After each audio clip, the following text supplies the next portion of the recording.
অসুস্থ এক শিশুকে কাপড়ে বেঁধে পিঠে করে দুর্গম পথ দিয়ে হাসপাতালে নিয়ে যান এক স্কুল ওয়ার্ডেন বা হোস্টেল তত্ত্বাবধায়ক। এমন একটি ভিডিও সামাজিক মাধ্যমে ছড়িয়ে পড়তেই হাজারো মানুষের হৃদয় ছুঁয়ে গেছে।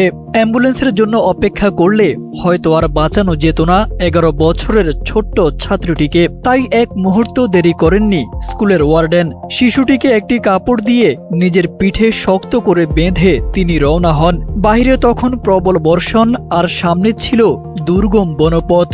তবুও তিনি থামেননি। প্রায় 6 কিলোমিটার হেঁটে এমন একটি স্থানে পৌঁছান যেখানে একটি গাড়ি অপেক্ষা করছিল। পরে দ্রুত শিশুটিকে হাসপাতালে নেওয়া হয় এবং আইসিইউতে ভর্তি করা হয়। চিকিৎসকদের নিবিড় পর্যবেক্ষণে সে ধীরে ধীরে সুস্থ হয়ে উঠেছে।